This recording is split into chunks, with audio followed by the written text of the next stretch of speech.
Yeah, but you guys still have to be in it. All right, let's do this in 3, 2, 1. Well, we are very pleased to have the leader in the Big 8 in volleyball, the Jonesville Comets, with us today, and their head coach, Sydney Barrett. Coach, how are you? Good, thank you. How are you?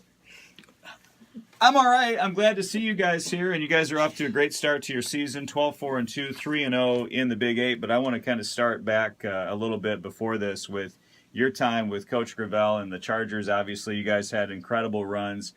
Do you try to pattern your coaching philosophy somewhat to what the Gravels did, or are you going in your own direction? How does that work? I definitely take a lot of things that I learned at the college and apply it with Jonesville, and definitely like my coaching philosophy. I try to think back as a player playing underneath him too, like things that I learned from him, and I really try to incorporate that with him as well. It also helped that I was able to coach under him for several years after I played, so I got to see not only the player side of it, but then how he handled certain things as a coach, and that's definitely been beneficial taking over as the varsity coach here too. What a lot of us assumed would happen was that when Coach Gravel quit, eventually, whenever he retired or moved on, that you would be the head coach at Hillsdale College. You just have it, whatever it is. Everybody you talk to says she's a natural. Would you ever consider coaching at the college level, or are you really happy with working at the high school level right now? For right now, I'm definitely happy coaching at the high school level. I love teaching too, so that kind of definitely plays a huge role in it as well. With the family, it's a little hard for me to think about trying to take or be part of the volleyball program. We did that a couple years ago when Steph Gravel thought about maybe taking some time back, and I thought about maybe stepping in and doing a little bit more with them. The travel schedule's a little bit scary for me too, so I don't know. Maybe down the road I'll reevaluate, but for now I'm pretty happy where I'm at. And not to mention the fact that with the new league, we have no idea where we're going to be going. I mean, that's a whole new deal coming up. Your time there with those great players that you played with and what Coach Gravel has built there, it's pretty special though, right? Oh, absolutely. And, the next person, whoever fills in for that, is going to have some really huge shoes to fill. So we'll see. But he has made an unbelievable program, a family. I mean, everybody that's played for him, people come back for alumni stuff, and you feel like you've never left, and he's still your dad or, whatever. So he keeps in touch too, which is great. How long have you been coaching at Jonesville? And talk a little bit about sort of your start in your coaching career at the high school level. Yep. This is just my second season. It's been interesting because we start, you evaluate the program to start, and then you're trying to figure out where you want to go in what direction. We've done a lot of mental training, which I think was new for the program, but that was something, again, I took from Chris. We spent a lot of time doing mental training, and I think overall this team in particular has gotten really good at picking each other up, and the idea of like selflessness, putting your team above yourself, which is a hard thing to learn or get past, and also, making the play better, all those little things that is the game of volleyball is very mental, or really any sport is really mental. So if you can get past just the mental aspect and just play the sport, you can get a lot better. So, yeah. Hannah Purdy? Yeah. They're hiding from me. Hannah, obviously, coach is a little new to this. How is the team, how are the girls adapted to having a new coach, and what has been different with Coach Barrett and what she's doing with the program? Yeah, it's just been a lot more of like the mental aspect for sure, and just being good teammates and moving on to the next play no matter what. Just like our aggressiveness on the court and being there for each other and picking each other up. What's your role on the team? I mean, night in and night out, for Jonesville to be successful, what does Hannah Purdy have to do? I would say that I really have to be aggressive on defense and talk to my teammates, and I need to be big at the net and put away balls for our team. Maddie Boyer. Coach, I've always thought Coach Barrett was, every time you see her when she played or anytime I've seen her around town, she always has a huge smile on her face. She has a great smile. She's very friendly. Does she get agitated at any point? Talk to me about the other side of Coach Barrett.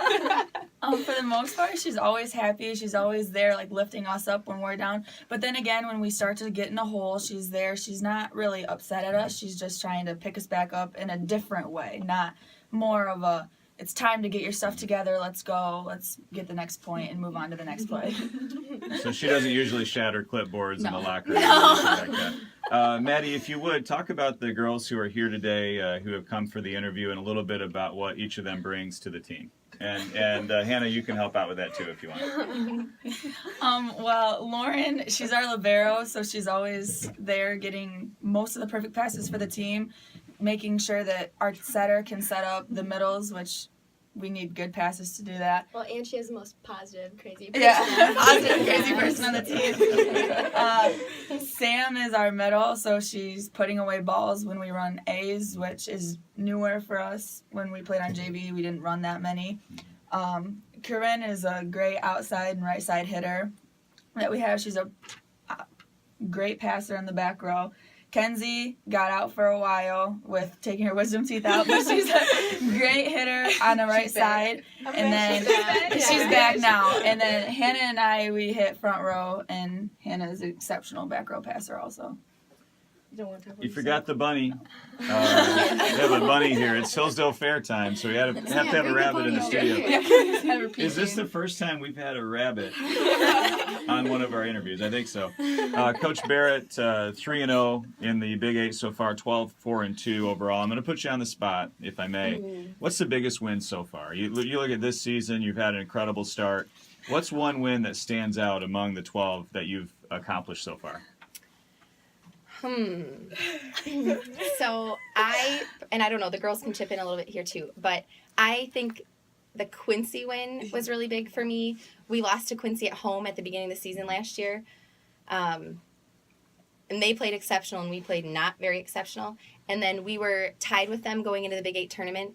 And then we didn't perform at the Big 8 tournament and they performed. And so they won the Big 8, which was frustrating because we totally could have won the Big 8 last year. So that was like a really awesome win for me. And so I don't know, what do you guys think? Oh, yeah. I thought that was amazing. Quincy was, yeah. And playing in the Quincy gym, I mean, it was at Quincy, which helps too. You know, you like to beat somebody at home. But they had so much energy in the gym. That was like the best environment of volleyball in high school that I've seen in a long time. And we get that at our gym, but it's not so close, you know, when you feel like the fans are right on the court and all the players are really excited. That was definitely one of my favorite wins. Tuesday at Union City, obviously Union City, a Big 8 rival of Jonesville's, and those are always fun games in the Big 8 when you play those rivalry games. As you look at the rest of your season, you know, what are your goals? Do you think you can win a Big 8 championship? Can you finish what you've started here and then beyond? How confident are you going forward as the season kind of heads into the second half? Mm-hmm. If we continue to go into matches as mentally prepared as we have been going into matches and executing at practice, I tell them, as long as you come to the gym every day wanting to get better, if we get a little bit better every day, we'll continue to be able to achieve some of those goals. I know we've done a ton of goal setting this season, and every single player at the beginning of the year wrote they wanted to be Big 8 champs, which is totally an attainable goal this year especially. So I think if we take one game at a time and come ready to play, we can absolutely do that. There is some tough competition. Union City is a great team. Athens is also a really great team in our conference still that we haven't played yet. And then looking into districts, our athletic director just called to tell me we did get our district draws, and we got a bye the first time. But then we play the winner of Quincy and Reading, which would be another really exciting thing to see them. And Bronson's in our district this year. We went back to Class C for this season. Last year we were in Class B for districts. So I definitely think some really tough competition ahead, but you know, however they decide to handle that mentally and physically, I think we can definitely do some great things. They are very proud of their volleyball team in Quincy, and for good reason. Good kids and a great coach leading the way. Sydney Barrett and her team at 12-4-2, 3-0 in the conference. They will play at Union City on Tuesday. I can't thank you enough. I know how busy you are for taking the time to come in and talk with us. And Coach, we wish you all the best the rest of the way. Great. Thank you so much for having us. Thank you. No comments, all right.